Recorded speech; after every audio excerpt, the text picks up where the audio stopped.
Good morning, student. Today we are going to learn 4th standard history subject 10 number lesson Baji Prabhu and the memorable battle of Gondkind. Last videos we learned some hard words from this lesson. Now today I will explain this lesson. So see the first point. Shivaji conquers Panhala. Adil Shah gets angry. While Bijapur was still mourning the death of Afzal Khan and the complete rout of his army, Shivaji captured the Panhala fort from the Bijapur garrison. This threw Adil Shah into a fit of wild rage. He could neither eat nor sleep. He dispatched another Sardar, Siddhi Johar, against Shivaji. Siddhi Johar had a huge army with him. Afzal Khan, who wanted to avenge his father's death, also accompanied him. आता पहा, पन्हाळा जिंकला आणि आदिलशहा चिडला. अफजल खानाच्या वधामुळे विजापुरात हाहाकार उडाला. त्याच्या मागोमाग शिवरायांनी विजापूरच्या ताब्यातील पन्हाळगड जिंकला. त्यामुळे आदिलशहा भयंकर चिडला. त्याला अन्नपाणी गोड लागेना. शिवरायांचा नाश करण्यासाठी त्याने सिद्धी जोहर या सरदाराला पाठवले. फार मोठी फौज घेऊन सिद्धी जोहर निघाला. फाजल खानही बापाच्या वधाचा सूड घेण्यासाठी त्यांच्याबरोबर निघाला. Okay student, do you understand no this point? Shivaji conquers Panhala, Adil Shah gets angry. Now listen see then second point, the siege of Panhalagad. See, Siddhi Johar was brave but ruthless. He was a strict discipliner. He led siege to Panhalagad and confined Shivaji within the fort. The rainy season was approaching and Shivaji thought that once the rains came, Siddhi Johar would lift the siege. But Siddhi Johar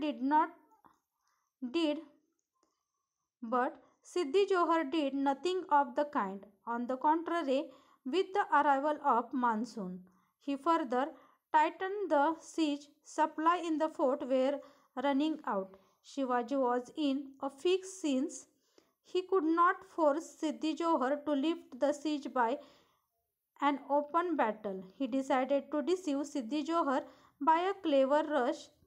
He sent a message to Siddhi Johar to the effect that he would shortly surrender the fort. Siddhi was happy. Siddhi's troops were already tired of the long siege. They were very pleased to hear that Shivaji agreed to surrender. They relaxed the watch and indulged in the food, drink and music.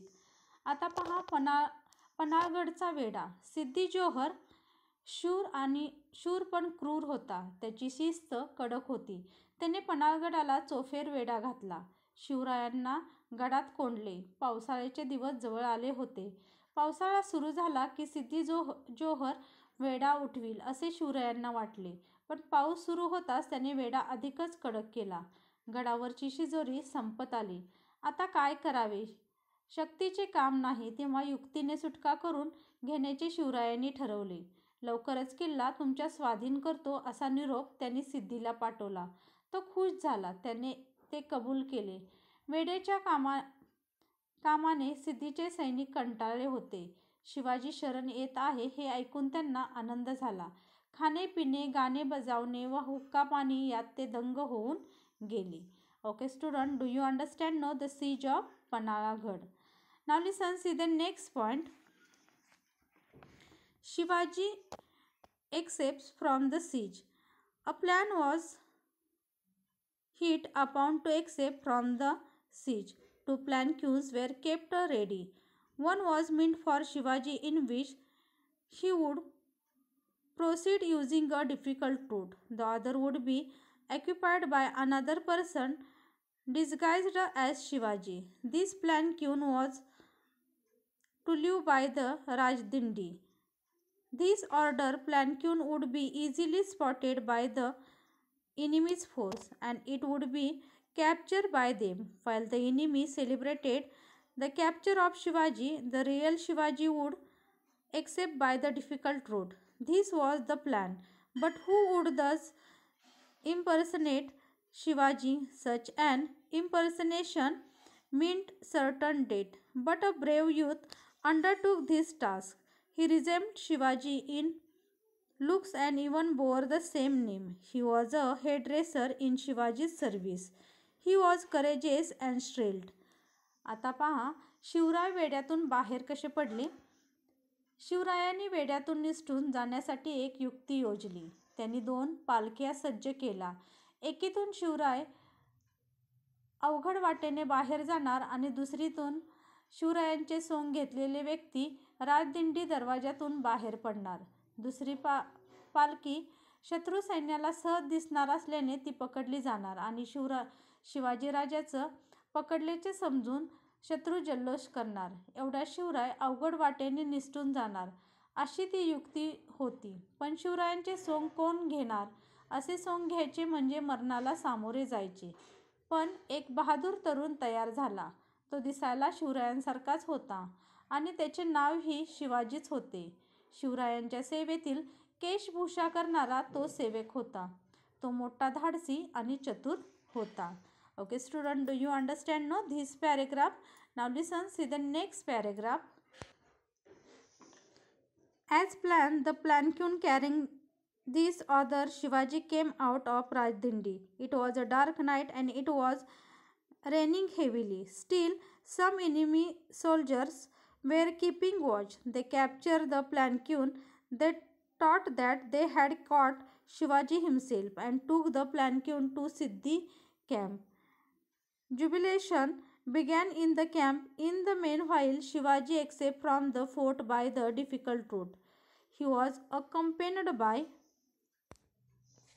Baji Prabhu Deshpande and some select soldiers. The Bandal Deshmukh army accompanied them. After some time, the impregnation of the other Shivaji was exposed. The furious Siddhi killed him then and there. This Shivaji sacrificed his own life in the cause of Shivaji and the Swaraj. Thus he became immortal. आता पहा, ठरल्याप्रमाणे सोंग घेतलेला शिवाजीची पालखी राजदिंडीच्या बाहेर पडली. रात्रीची वेळ होती. धोधो पाऊस पडत होता. तरीही शत्रूचे काही सैनिक पहारा देत होते. त्यांनी ही पालखी पकडली. शिवाजी राजाच पकडला असे समजून त्यांनी ती पालखी सिद्धी जोहरच्या छावणीत नेली. तेथे जल्लोष सुरू झाला. दरम्यान शिवराय दुसऱ्या अवघड वाटेने गडाबाहेर पडले. सोबत बाजीप्रभू देशपांडे आणि त्यांचे निवडक सैनिक होते. सोबत बांदल देशमुख यांची फौजही होती. इकडे थोड्या वेळाने त्या शिवाजीचे सोंग उघडीस आले. तेव्हा सिद्धीने संतापून त्याला तात्काळ ठार केले. शिवरायांसाठी आणि स्वराज्यासाठी या शिवाजीने आत्मबलिदान केले. तो अमर झाला.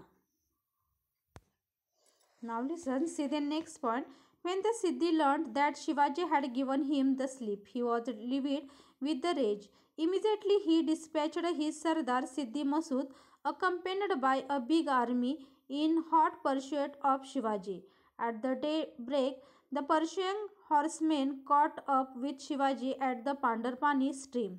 Shivaji was now in a real trouble. With the greatest difficulty, he and his men crossed the Gondkin. आता पहा, शिवराय हातावर तुरी देऊन निसाटल्याने लक्षात येता सिद्धी चवताळून गेला. त्याने तातडीने सिद्धी मसूद या आपल्या सरदाराला मोठ्या फौजेनिसी शिवरायांचा पाठलाग करण्यास पाठवले. पाठलाग चालू झाला. दिवस उजाडल्यावर त्यांनी शिवरायांना पांढरपाणी ओढ्यावर गाठले. शिवराय पेचात पडले. त्यांनी कशीबशी घोणकीण ओलांडली. Okay student, do you understand now this point? Shivaji escaped from the siege. Now listen, see the next point. Now listen, see the next point. Baji Prabhu the Brave. The angry troops of Siddhi were fast galloping towards the Gondkin Pass. Shivaji saw that it was impossible to reach Vishalgarh before the enemy overtook them. He said to Baji Prabhu, Baji, this is a very critical situation. The road ahead is steep and the enemy is right on our heels. It is now impossible to reach Vishalgarh. So let us turn back and face the enemy. Baji Prabhu understood the great agitation going on the Shivaji's mind. The enemy was fast approaching the pass. The life of Shivaji and therefore Swaraj was in danger. He said, Maharaj, you must proceed to Vishalgarh. Take a handful of soldiers with you. I shall defend this pass and will not let the enemies cross it. I shall lay down my life in defense of this pass. If need be, if I die, there will be many other Bajis to take my place, but no one can replace you. Our Swaraj needs you. The enemy will attack in the large number. We cannot hold out against them with our limited force. Please do not wait. Go ahead. We shall stop the enemy at the entrance to the pass. We shall not let him advance till we know that you have reached Vishalgarh safely. Baji Prabhu's brave word and his sense of loyalty brought tears to Shivaji's eyes. He was most unwillingly to sacrifice this game of a man for his personal safety. But he had no time to think of this thing. He wanted to achieve his ideal of Swaraj. He fondly embraced Baji and said, We shall move ahead towards Vishalgarh. As soon as we gain the fort, guns will be fired. That will be the signal of our safe arrival. As soon as you hear the gunfire, up down the pass and follow us to the fort. आता पहा बाजी प्रभूंचा मानेदारपणा. बाजी प्रभू the brave. बाजी प्रभूंचा मानेदारपणा. चवताळलेल्या सिद्धीने सैनिक जोराने खिंडीजवळ दौडत येत होते. शिवरायांना वाटले आता विशाळगड गाठणे कठीण. ते बाजी प्रभूंना म्हणाले, बाजी वेळ आणीबाणीची आहे.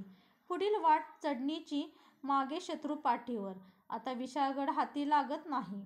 चला शत्रूला उलटून तोंड देऊया. शिवरायांच्या मनातील घालमेल बाजीप्रभूंनी ओळखली.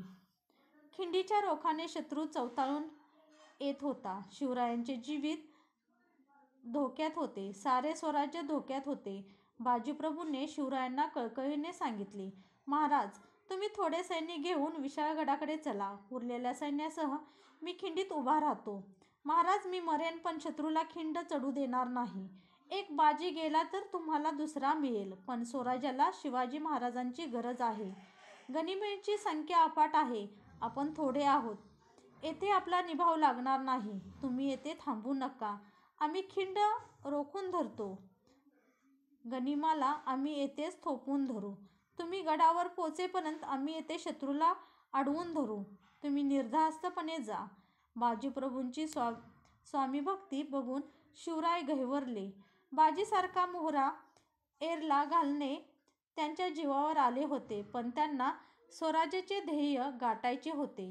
त्यांनी मन आवरले. शिवराय बाजीला प्रेमाने भेटले व म्हणाले, आम्ही गडावर जातो. तेथे पोचताच तोफांचे आवाज होतील. मग ताबडतोब खिंड सोडून तुम्ही निघून जा. Okay student, do you understand now this point? Baji Prabhu the brave. Now listen, see the next point. Next point, see Baji defense of the Ghonkin Pass. Baji defense of the Ghonkin Pass. बाजीने शत्रूंना रोखले.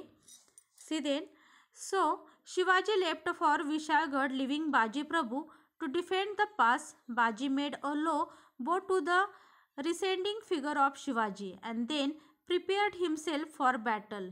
He took a sword in his hand and stood at the entrance of the pass. He divided his company of soldiers into small groups and posted them at a suitable point. The Mawles took their position and collected huge boulders and stones to be used as weapons. The Mawles across the pass were now a strong barrier in the path of the enemy. By this time, the enemy had reached the mouth of the pass and one could hear their war cries. Baji addressed his troops and said, My brave soldiers and commanders, be prepared. You may die fighting, but do not desert your post. Do not allow the enemy to conquer the pass. No matter what price has to be paid. So Baji Prabhu and his Mavles stood at the mouth of the pass, prim and fearless, awaiting the enemy. The pass was difficult to cross, there being only a narrow and zigzag passage across it. At the other end, Shivaji was speeding towards Vishalgarh. The fort was still some distance away, and it would take Shivaji at least 2 hours to reach it. If Baji Prabhu could hold out for those 2 hours, Shivaji would be safe. आता पहा बाजीप्रभूने शत्रूला कसे रोखले. बाजीप्रभूला खिंडीत मागे ठेवून शिवराय विशाळगडाकडे निघाले. बाजींनी शिवरायांच्या पाठमोऱ्या मूर्तीला लावून मुजरा केला. मग त्याने आपल्या हातात समशेर घेतली आणि तो खिंडीच्या तोंडाशी उभा राहिला. त्याने मावळ्यांच्या तुकड्या पाडल्या, त्यांना जागा नेमून दिल्या. मावळ्यांनी दगडगोटे जमा केले आणि ते आपापल्या जागी तयारीने उभे राहिले. खिंडीच्या तोंडावर मावळ्यांची पोलादी फळी तयार झाली. इतक्या शत्रूच्या युद्धगर्जना ऐकू आल्या. शत्रू खिंडीखाली आला होता. बाजी मावळ्यांना म्हणाला, बहादूर मर्दानो, हुशार, जीव गेला तरी जागा सोडू नका, गनिमींना खिंड चढू देऊ नका. बाजीप्रभू आणि त्यांचे मावळे खिंडीच्या तोंडाशी पाय रोवून उभे ठाकले. खिंडीतली वाट बिकट व नागमोडी होती. एका वेळी 3-4 माणसे कशीबशी वर चढू शकत. तिकडे शिवराय विशाळगडाकडे वाऱ्यासारखे धावत होते. विशाळगडाच्या पायथ्या अजून दूर होत्या. गडावर पोचण्यासाठी शिवरायांना 1.5-2 तास हवे होते. तेवढा वेळ बाजीने खिंड अडवून ठेवल्यास शिवरायांचे काम फत्ते होणार होते. Okay student, do you understand now this point? Baji's defense of the Gondkin Pass. Now listen, see the next point, the Battle of Gondkin. By now the enemy was at the mouth of the pass where a fierce battle was in progress. The Mavles, who were adept at the use of slings, harassed the enemy with showers of the stones and boulders from the hilltop and killed many of them. The first batch of the attacking troops withdrew in the confusion. Another batch took their place. Baji Prabhu urged his troops into the attack. The Maratha war cry, Har Har Mahadev, echo through the hills, and the brave Mavles cut down the enemy's troops in the fierce and desperate attack. Through the din of the battle they heard their captain shouting encouragement to them. Bro,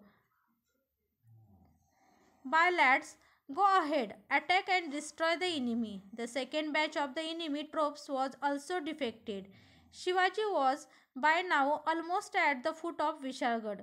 Vishalgarh was also besieged by the enemy. Shivaji fought through the rank of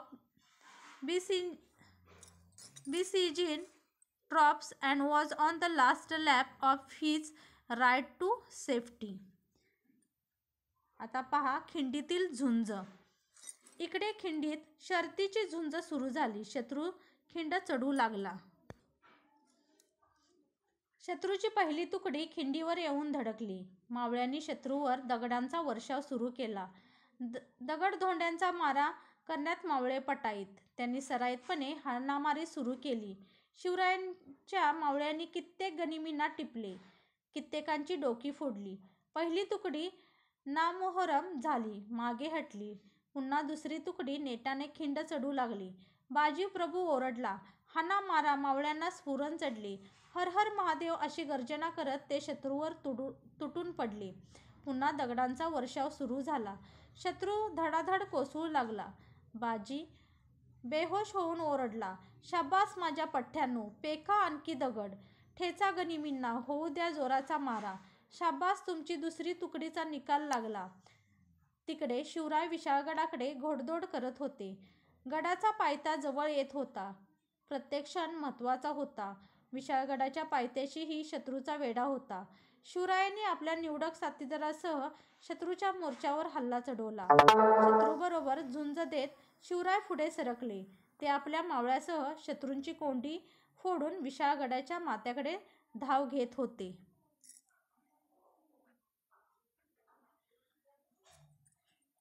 Now listen, See the next point.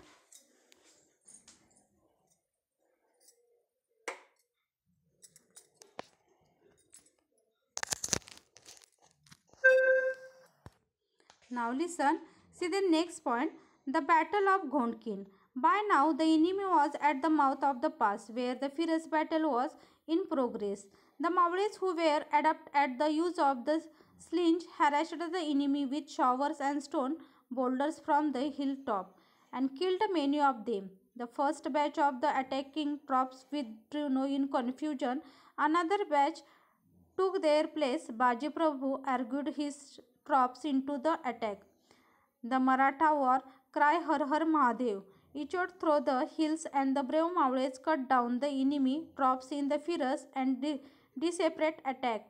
Through the din of the battle, they heard their captain shouting encouragement to them. Bro, by lads, go ahead, attack and destroy the enemy. The second batch of the enemy troops was also defected. Okay, student, do you understand now this point? The battle of Ghondkhind म्हणजे घोंडखिंडातील लढाई कशा पद्धतीने झाली हे तुमच्या लक्षात आलं ना. Now listen see the next point, Baji the brave. Okay, first we see Shivaji was by now almost at the foot of Vishalgarh. Vishalgarh was also besieged by the enemy. Shivaji fought through the rank of the besieging troops and was on the last lap of his ride to safety. अशा पद्धतीने घोंडखिंडमधली लढाई झाली. Then see the next point, Baji the Brave. See, in the meantime, the battle at the pass continued unabated. Enraged at the defeat of his first two attacks, Siddhi Masud organized and dispatched a third batch of the troops against Baji Prabhu and his brave men. They surrounded Baji Prabhu, who fought with great courage, though wounded and attacked from all sides. With his body covered with blood, Baji would not withdraw from the pass but continued the fight. At the same time, he argued his Maules to attack the enemy. Disheartened by the fearful attack, the enemy again withdrew, but Baji was fatally wounded. He was hanging on to life just to hear the sound of gunfire from Vishalgarh. आता पहा बाजी प्रभूंचा पराक्रम. इकडे घोंडखिंडीत शर्तीची झुंज अजून चालू होती. सिद्धी मसूद चिडला होता. त्याची तिसरी तुकडी खिंड चढू लागली. मराठ्यांनी शौर्याची शर्त केली. शत्रूने बाजीप्रभूवर हल्ला चढवला. बाजीला घेरले. बाजी त्वेषाने लढू लागला. त्याने पराक्रमाची शर्त केली. बाजीच्या अंगावर अनेक वार झाले. जागोजागी जखमा झाल्या. अंगातून रक्ताच्या धारा वाहू लागल्या. तरीही त्यांनी खिंडीचे तोंड सोडले नाही. त्याचा सारा देह रक्ताने न्हाऊन निघाला, पण तो मागे हटला नाही. त्याने मध्येच ओरडून मावळ्यांना सूचना दिली. मावळ्यांनी शत्रूवर निकरांचा मारा केला. शत्रू हटला. बाजीप्रभू घायाळ झाला होता. तरीही मावळ्यांना झुंज चालू ठेवण्यास तो बजावत होता. त्याचे सारे लक्ष तोफांच्या आवाजाकडे होते. Okay student, do you understand no this point? Baji the brave म्हणजे अशा पद्धतीने काय केलं बाजीप्रभूंनी घोंडखिंडमध्ये कशा पद्धतीने शत्रूला अडवून ठेवलेलं होतं हे आपण ह्या पॉईंटमधून पाहिलं. Now listen see then last point, Ghondkhind became Pawankhind. Ghondkhind becomes Pawankhind. See then, and then the sound of the gunfire was heard from Vishalgarh. Maharaj has reached Vishalgarh. I have done my duty. Now I can die in peace. So saying, Baji breathed his last on his historic battlefield. When Shivaji heard this news on Vishalgarh, he was greatly grieved. He exclaimed, Baji Prabhu Deshpande laid down his life on the battlefield in the cause of Swaraj. The Bandal gave a great battle. It was because of brave